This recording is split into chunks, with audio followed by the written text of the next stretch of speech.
L'Afrique perd près de 4 millions d'hectares de forêt par an selon la FAO, Global Forest Resources Assessment 2020, une tendance confirmée par les données récentes de 2023 à 2025. Cette déforestation accélérée fragilise les écosystèmes, notamment dans le bassin du Congo, deuxième forêt tropicale au monde, menacée par l'exploitation illégale, l'agriculture et les mines. Au Sénégal, les autorités intensifient la lutte avec la Grande Muraille Verte et la répression du trafic de bois. Mesdames et messieurs, le Sénégal s'est résolument engagé dans la lutte contre la déforestation et la dégradation des terres, notamment dans le cadre du programme de la Grande Muraille Verte, sans omettre la lutte contre le trafic illicite de bois.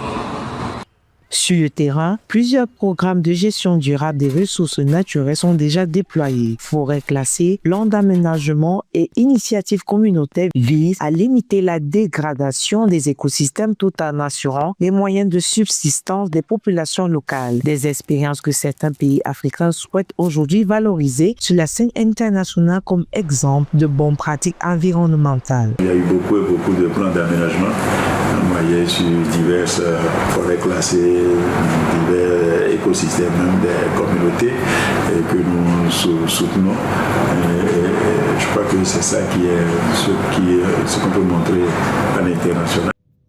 Mais au-delà de la préservation des forêts, les experts insistent sur la nécessité d'agir simultanément sur plusieurs fronts. Adaptation au changement climatique, réduction des émissions et développement économique doivent avancer ensemble. L'enjeu est de moderniser les économies africaines tout en adoptant des pratiques agricoles plus résilientes et des technologies moins polluantes afin de répondre aux défis environnementaux et aux besoins croissants des populations.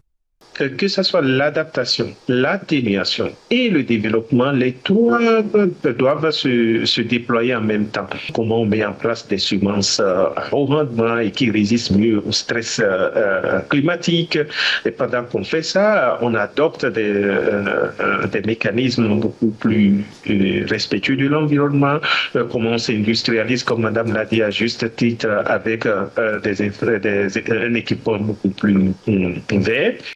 Alors que les effets du changement climatique se font de plus en plus ressentis sur le continent, la lutte contre la déforestation et la pollution apparaît comme une priorité stratégique pour l'Afrique. Entre protection des ressources naturelles et impératifs de développement, les États africains sont appelés à trouver un équilibre durable pour préserver leur patrimoine environnemental tout en soutenant leur croissance économique.